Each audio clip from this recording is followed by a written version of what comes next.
adlaw nga Biyernes na Agosto 2 nin tuiga, sugdan ang pag-apod-apod sa mga school kits sa pipila ka mga tunghaan dinhi sa syudad sa Cebu. Ang local school board hugot nang nangandam sa distribution sa maong school kits alang ngadto sa 125,000 ka mga tinun-an sa dakbayan. Apil sa iapod-apod maong mga notebooks, lapis, envelopes ug uban pa. Matod ni Attorney Kimberly Ismenya, ang kick-off ceremony sa maong kalihukan pagkahimuon sa Alaska Elementary School karong Biyernes. Atong gi-target is ang distribution the entire month gyud kay di man gyud nato makuan sa August. Pero iniga karong Friday sa kick-off, mag-kick-off ta sa Alaska Elementary School. 9 AM ni na ay gamay nga program lang niya din ipanghatag nato ang school kits.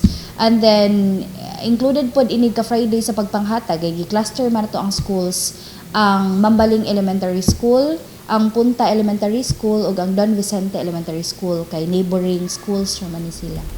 Gawa sa mga school kits, manghatap sab sila og refurbished kung gipang-ayon na nga mga armchairs ngadto sa mga eskwelahan nga nagkinahanglan og dugang nga mga lingkuranan. Karon nagsugod na ang klase, padayon gihapon ang ilang pag-repair sa mga classrooms apan ginagmay na lang kini ug base sab sa request sa mga magtutudlo ug dili kini makaapekto sa klase sa mga bata.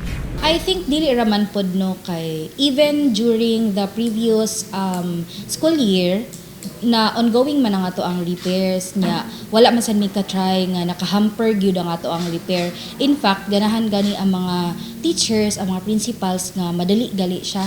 So every time na ilatang pa-repairon og sa classroom, may it be ceiling, walls, doorknobs or doors, kay ila sang i-transfer ilang students or ilang i-adjust ang mga classes. Hangyo sa local school board nga ampingan sa kanunay ang mga gamit sa eskwelahan ug kabtangan nga iya sa gobyerno. Kini aron hapsay ug bahimong hamugaway ang matag estudyante sa tunghaan. Kini ang balita, Nova Yanson, Cebu City News.